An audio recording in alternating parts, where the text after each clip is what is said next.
दोस्तों, आज की कहानी है बहू के मायके वाले तो होते ही हैं अपमानित होने के लिए। दोस्तों, कहानी शुरू करने से पहले अगर आपने हमारे चैनल को सब्सक्राइब नहीं किया हो तो कर लीजिए ताकि आपके पास पहुंच सके हर नया वीडियो।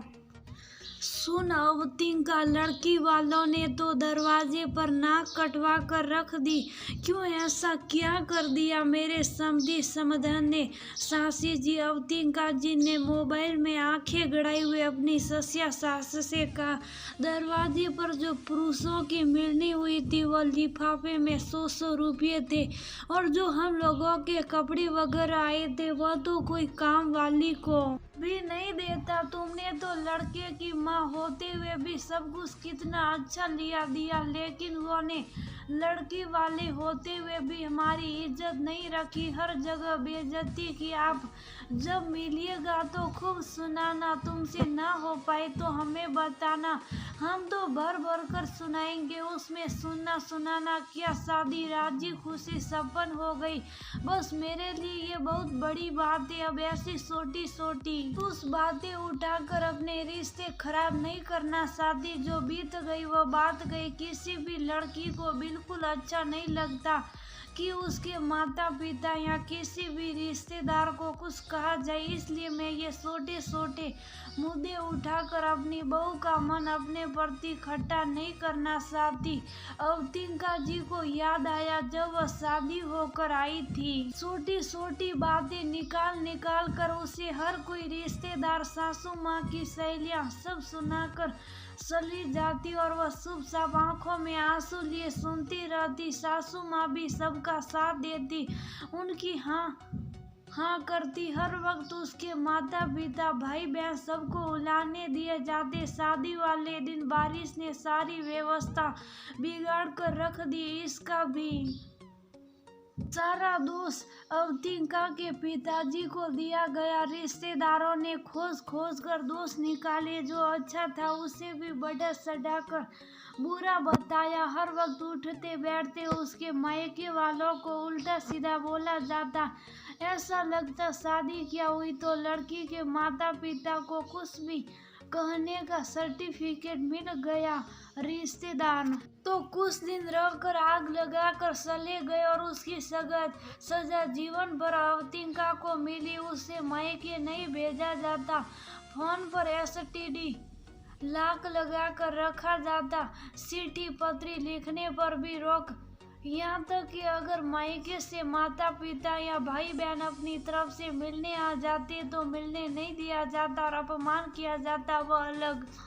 आज भी कोई शादी की बात करने लगता है तो उसे अच्छा नहीं लगता, क्योंकि उसकी शादी से जुड़ी कोई अच्छी यादें तो किसी ने बनने ही नहीं दी। बस बुरी यादें सब हर समय उसे सुनाकर याद दिलाते उस शादी ने जिंदगी भर की टीस दे दी। अगर उस समय उसके सास ससुर ने रिश्तेदारों की बातें ना सुनकर अपने बहू के माता पिता की परिस्थितियों को समझकर उन्हें पलटकर जवाब दिया होता तो उनकी हिम्मत कभी नहीं होती अवतिका के मायके वालों को कुछ भी उल्टा सीधा कहने की और शादी की व्यवस्था पर उंगली उठाने की। लेकिन वह लोग खुद ही तैयार बैठे रहते थे। उन्हें ये बिल्कुल नहीं चिंता थी कि इन सब बातों से बहू के मन पर क्या गुजरती है। किसी भी लड़की को अपने माता पिता भाई बहन बहुत प्यारे होते हैं, और कोई उन्हें बुरा भला कहता है तो उन्हें बहुत तकलीफ होती है, लेकिन कोई ये बात नहीं समझता। बहू के माता पिता तो होते ही अपमानित होने के लिए अवतिका पुरानी सोचों में घूमती। तभी उसके पति माधव ने उससे कहा, अवतिका, एक ये दिन है और एक वह दिन था। आज ये सास ने अपनी बहू के मायके वालों के पक्ष में बोलकर अपने रिश्तेदारों का मुंह बंद करवा दिया। एक मेरी माँ थी जो रिश्तेदारों की बातों में आकर तुम्हें मानसिक रूप से कितनी तकलीफ देती थी। उस समय शायद मैं भी नहीं समझता था कि अपने ही माता पिता के बारे में कोई गलत बोले तो कितनी तकलीफ होती है। छोटी छोटी बातों को बड़ा बनाकर जिंदगी भर की टीस दे देते हैं। ये रिश्तेदार किसी को भी इनकी बातों में न आकर अपने पारिवारिक संबंधों पर ध्यान देना चाहिए। ये रिश्ते होते हैं जो जिंदगी भर हमारे साथ चलते हैं।